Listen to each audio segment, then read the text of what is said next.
And today we are going to cover choosing the right social networks for your business, gaining followers, planning, and also using hashtags to grow your audience. So one of the questions that we get often is, do you need to be on every social media platform? And the answer is no, you don't need to be everywhere. If you're just kind of getting started, we recommend choosing one or two platforms to really focus your efforts. That way you can figure out what works, what doesn't, and adjust your strategy to get results moving forward. If you're a little further along in your social media journey and you're not seeing the results that you want, today you might want to re-examine your focus and possibly expand to other platforms to reach a broader audience. So we're going to kind of look at those in turn. So the question then is, how do you choose which platforms are right for your business? And the answer is going to be different for each one of you on this call today. Some important factors are what industry you're in, who your target audience is, the kinds of content that you're reasonably able to deliver, and also your current level of expertise. So we're going to take a look at a few platforms, but I want you to think about these 4 different factors and kind of where you are now, and we'll help you with some of those decision points. So first, let's talk about Facebook. So this is the juggernaut, right? The OG, with over 3 billion users averaging an hour of interaction every day. It's the most used and the most engaged with platform. So for many small to medium-sized businesses and nonprofits, this is kind of their social media home base. They'll often have this as a first platform and then expand out from there depending on their audience. So if you're selling goods or services, you can probably reach and engage with a large group of potential customers through Facebook. If you only have the bandwidth to tackle one platform, Facebook is probably your best bet for all but the youngest of audiences. And if you are targeting boomers with money to spend, Facebook is definitely where you need to be. So this is ideal for brick and mortars, service companies, nonprofits. Like I said, it's a great starter platform because it's fairly easy to use and it really lends itself well to a variety of content, including images and videos and links. Probably the biggest downside is that hashtags are arguably the least effective on Facebook, so it can take time to grow an audience organically. So if you really need to gain subscribers fast, you are probably better off with a different platform. But if you can put a little time and effort into it, for most audiences, Facebook is going to be a great bet. Next is Instagram. So it's had really steady growth. It's got 2 billion users a month. So this is another important platform for you to consider. But that doesn't mean it's right for everyone or every business. Instagram is a mobile first platform. So it's designed primarily for sharing pictures and videos from a cell phone. The biggest difference here, I would say, is the audience. It's relatively young here with the highest concentration in like the 13 to 29 age group.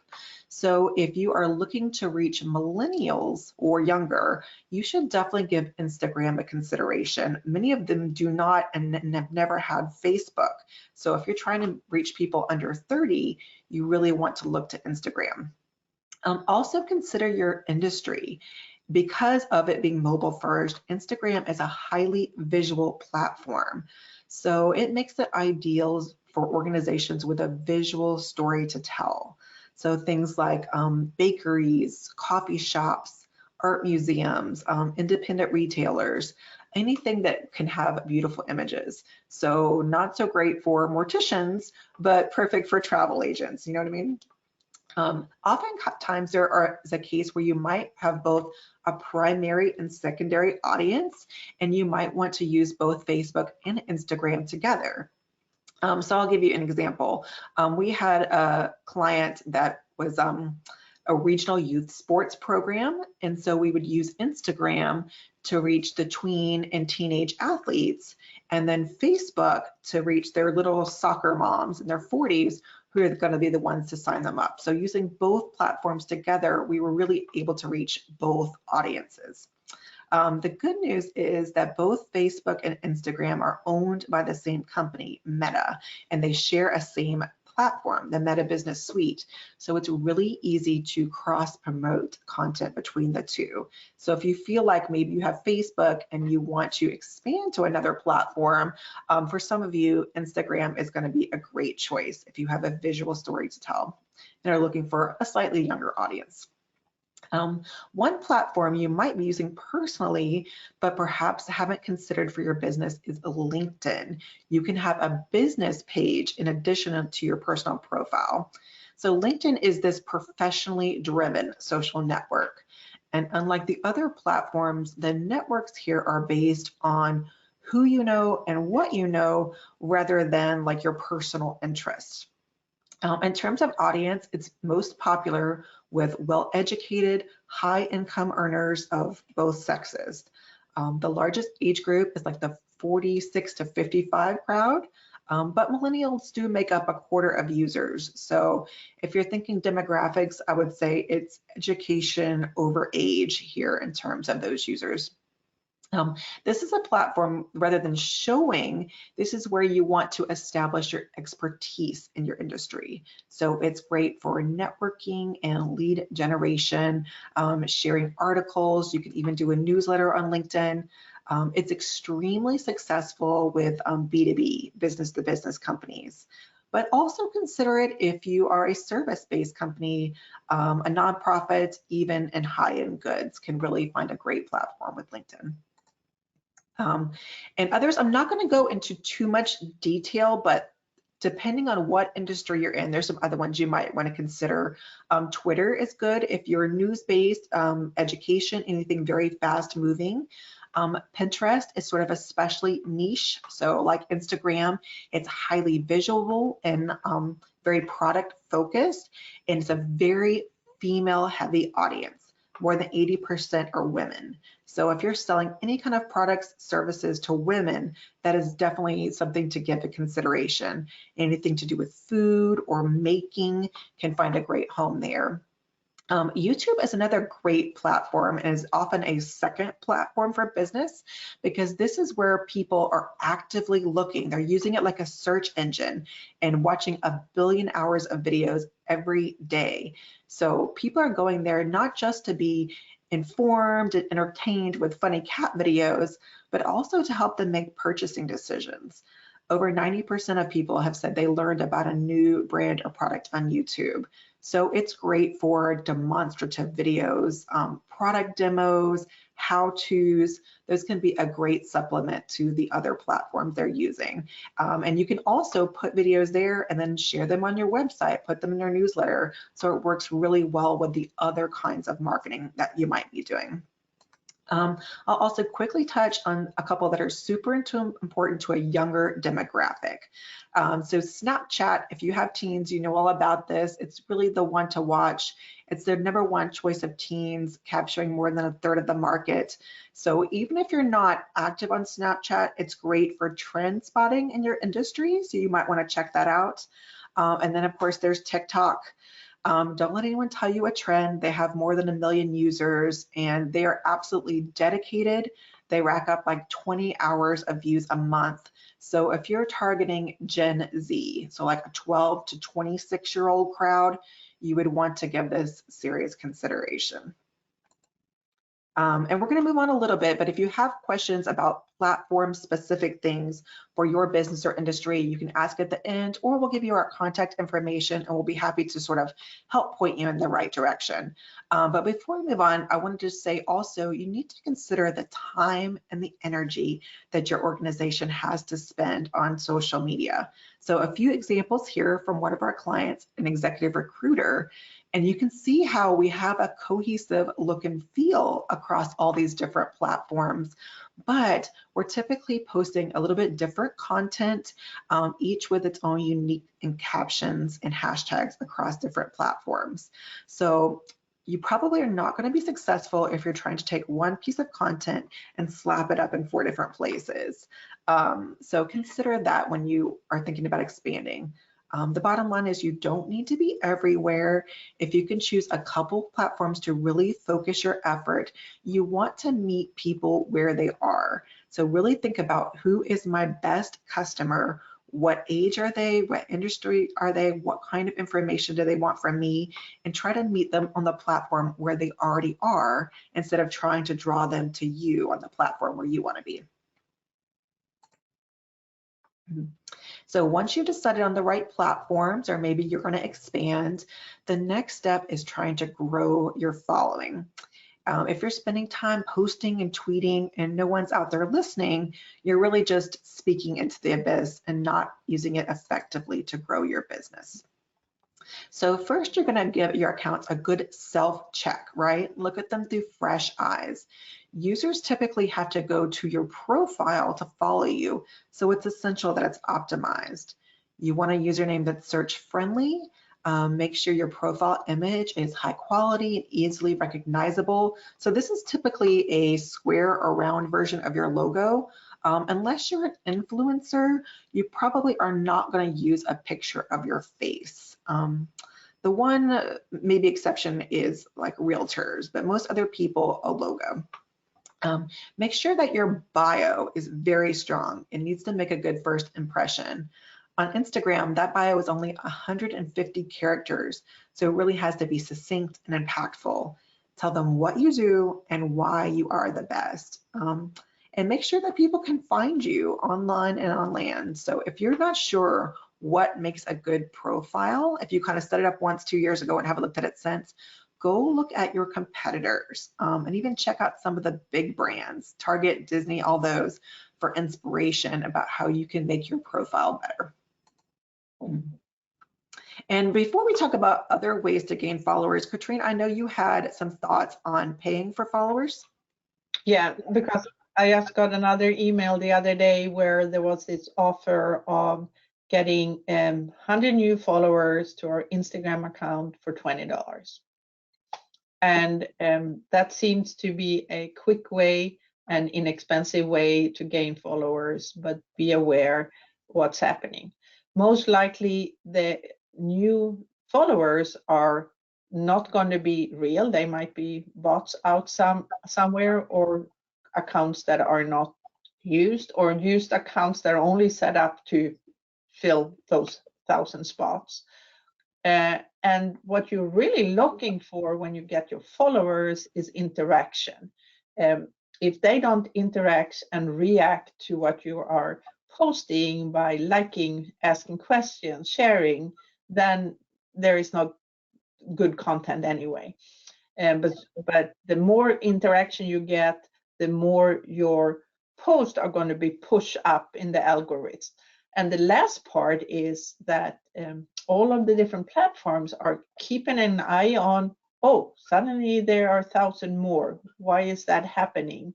And then they see, oh, that email address, that user just were added to 500 other accounts. And you might be shut down because you are not following their guidelines and rules. So be aware for the quick fixes, because there are other good ways to grow your audience. Yeah, that is such great advice. Sometimes new clients come to us because they've kind of gone down the wrong road and now they need help. Yeah. So that's such great advice.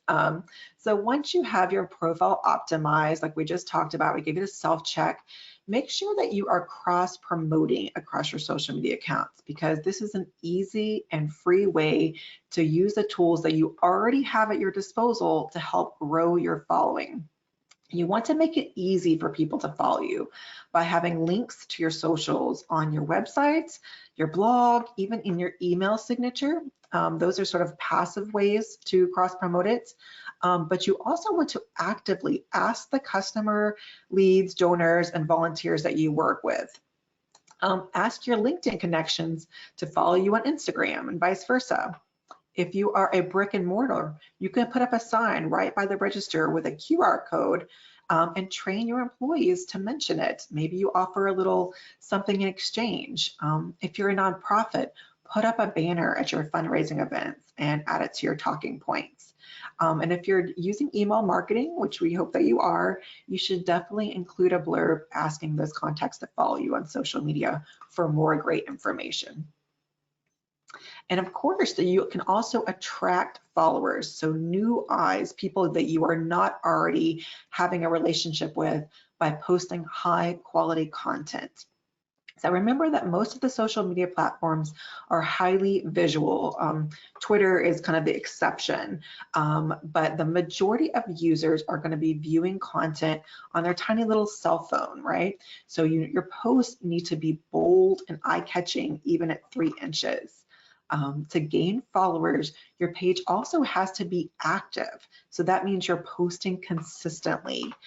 In some platforms, you can post, every day or multiple times a day, but I would say aim for at least 3 times a week. And we'll talk in a minute about how you can kind of schedule that out. And make sure, importantly, that your content provides value for followers. So there has to be a reason why they're tuning into your social media. So in addition to your products and all your special offers, maybe you're mixing in inspirational quotes that they will enjoy. People surprisingly really love behind the scenes stuff. They want you to pull back the curtain and see what's going on in your organization. Even how-to videos can provide value to your audience. And also you can look for opportunities to join the broader discussion. So maybe piggybacking on current events, things happening in your community, trending hashtags, internet holidays, all that kind of stuff. We were just talking about the Super Bowl. If you turned in earlier, maybe you make a funny comment about one of those commercials if it has something to do with your industry. That makes it really timely. And finally, be sure to post when your followers are online, because once you get further down the screen, it's harder for people to find you. And we'll touch on scheduling posts in just a minute. Yeah, and what you're showing right there is a beautiful post that we did for our client that really got a lot of attraction and comments, and yeah. Yeah, it was great because it's so visual, So I imagine some of you have been kind of feverishly taking notes, but might be starting to get overwhelmed. How are you going to post this high quality content, be engaging 3 times a week on multiple channels? I get it. And if you're a creative type and you're thinking, oh, I'm just going to wing it, we encourage you to consider a more thoughtful approach.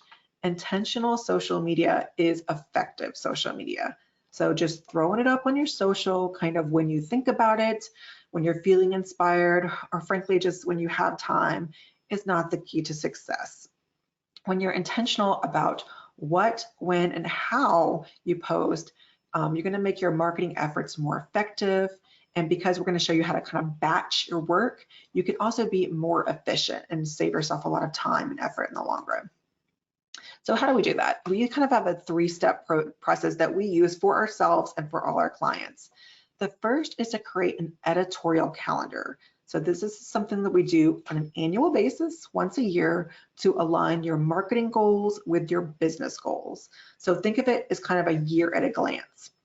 How you break it down is going to depend on your industry, but it's common to have a different theme for each month. So if you're in healthcare, like this example here, you might dedicate social media posts in February to heart health. If you're a tax professional, maybe you devote December to last-minute deductions. You get the idea.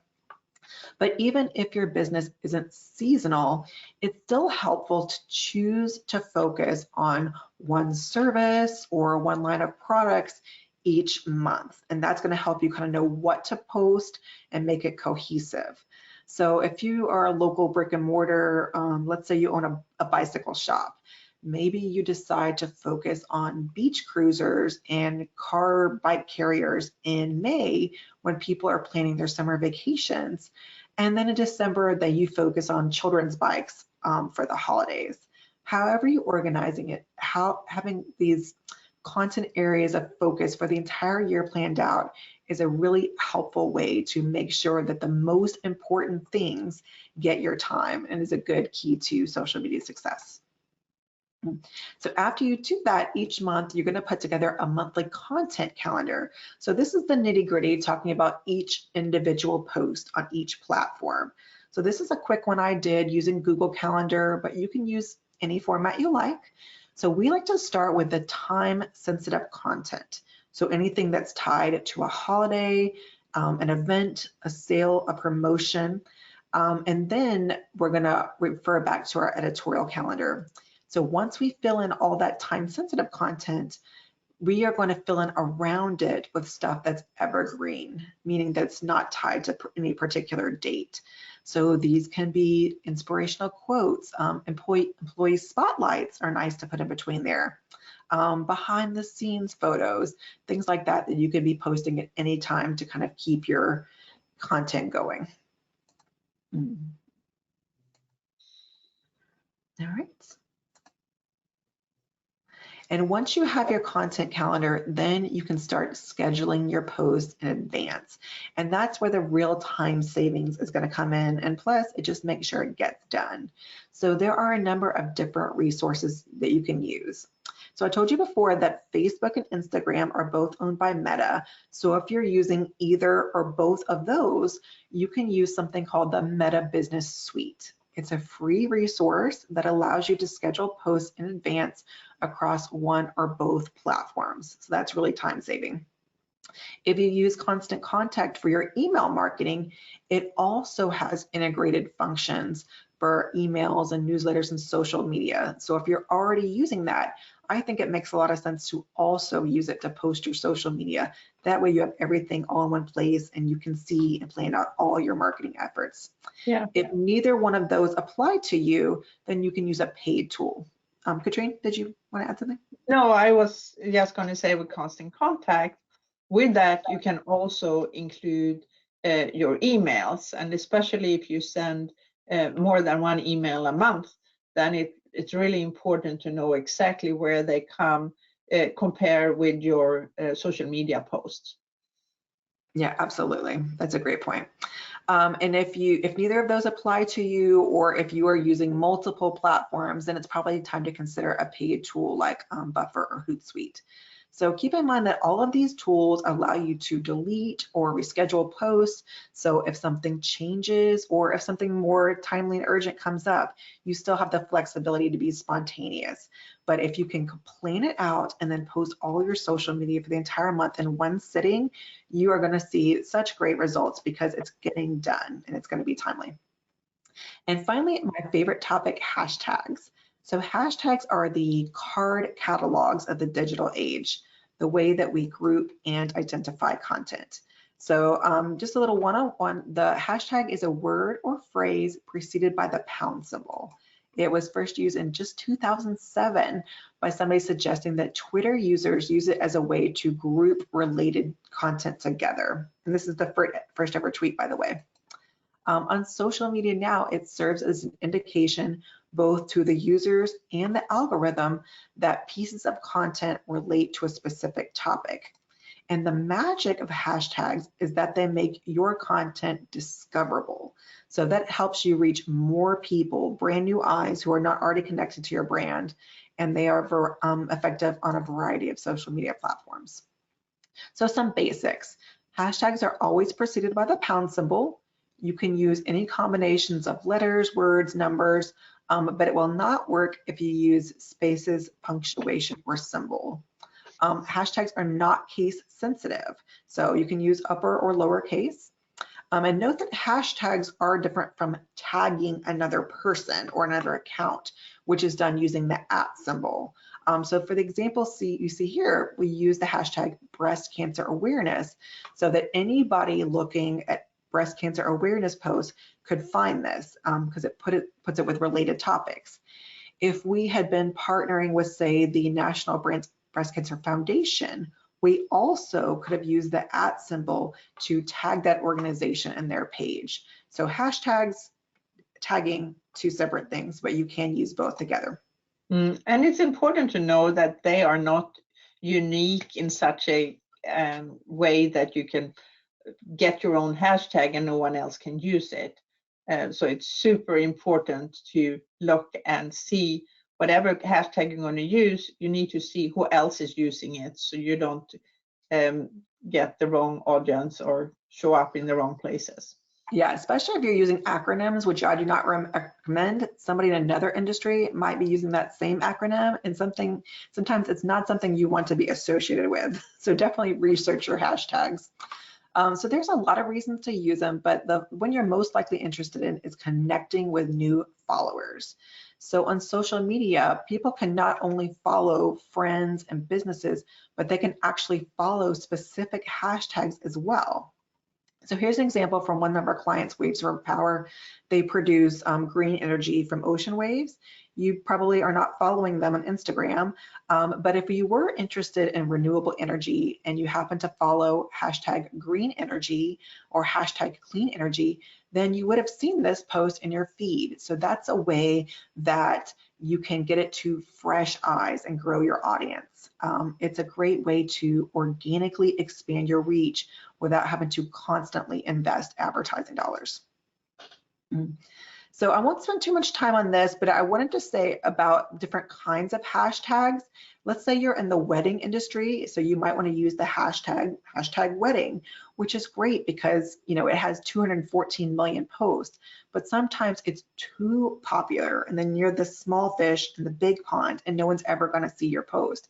So I really suggest using a combination of very popular hashtags and some that are much more targeted. So you could use hashtag wedding, but you could also use hashtag wedding cakes if that's what you do.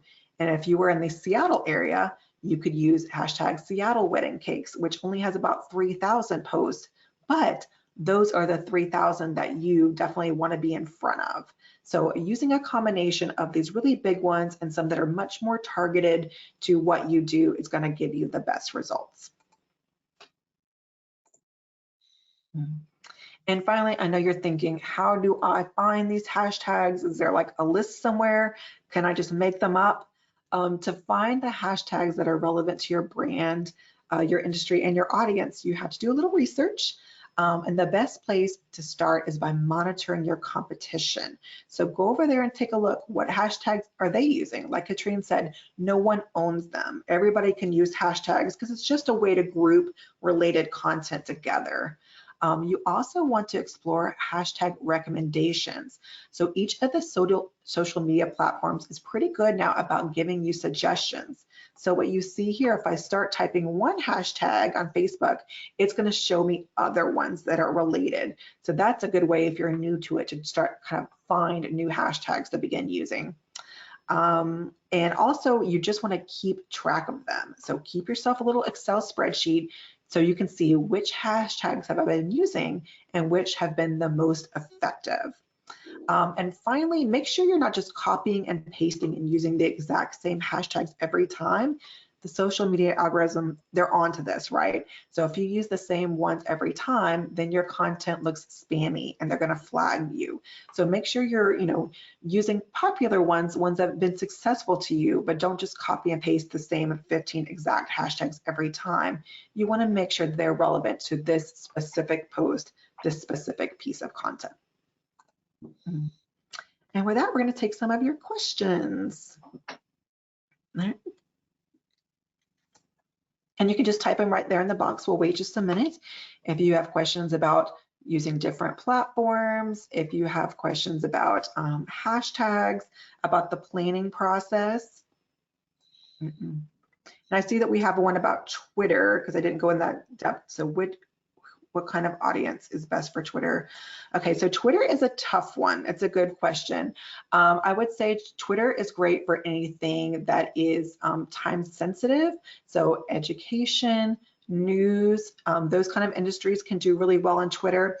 The thing about it though is that the expectations on Twitter are very high. So if somebody asks you a question on Facebook, if you get back to them within 24 hours, you're probably good.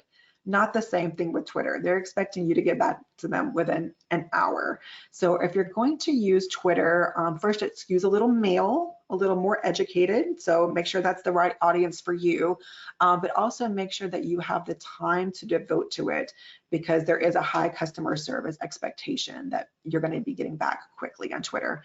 The good thing about it is you don't have to be as worried about the visual aspect. So if you are an industry that maybe doesn't have a highly visual story to tell, then Twitter might be a good option for you. Good question. And we have questions here about hashtags. One is how many you would put on Facebook, and are you using them both on Facebook, Instagram, and LinkedIn? Yeah, you can use the same one across multiple platforms. So it's a great question about how many. On Facebook, I would do anywhere between 0 and 3. On Twitter, I would do no more than 3. On LinkedIn, no more than 3. Instagram is where you can really go wild. So the maximum is 30, and you can use them either in the post or in the first comment. But it doesn't mean you always should use 30. I find about 15 to be the sweet spot. So if I was going to use hashtag Seattle wedding cakes, I could use that on my Facebook and my Instagram. But then on Instagram, I would use more hashtags relating to that specific piece of content. So if I was posting a picture of a beautiful cake with an animal theme, I would have some hashtags around that animal theme, hashtag animal cakes, hashtag animal weddings, hashtag wild cakes, that kind of stuff. And Instagram is a great way to find trending hashtags. You just go right up into the search bar, type in hashtag animal cakes, and it'll show you how many posts have been made using that specific hashtag. And then you can go to that feed and see, okay, what other hashtags are people using? People who use this one, what else were they using? And you can make a list of really helpful hashtags there. So 0 to 3 on most platforms, 15 to 30 on Instagram. And we have two different, what we are doing here is an overview over the different things in here. We never go in really deep into things. We do offer our services. So what we have clients that we run their social media with them, we plan with them, we set things up, and that really answers a little bit of your question, Melissa, where you ask, is there a place online that offers ideas or recommendation for themes for different industries to help create the editorial calendar? So, I mean, that's why you use professionals. We spend a lot of time planning out a year and a month, and we have consultation with our clients. So you can look around, but when we go in, we create everything from scratch, and we don't have any templates. And the Meta Business Suite is pretty new, but I bet there are tutorials on Facebook, but we do not have any on there. Yeah. So, yes. And I will say this presentation today was very much an overview of different kind of social media strategies.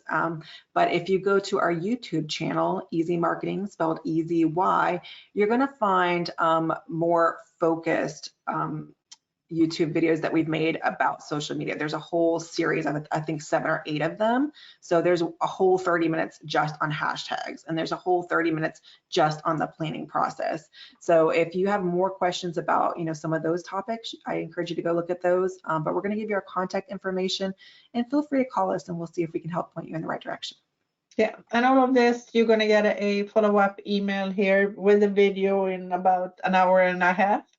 And in there, you will find links to our web site and to YouTube, where we have past webinars. Absolutely.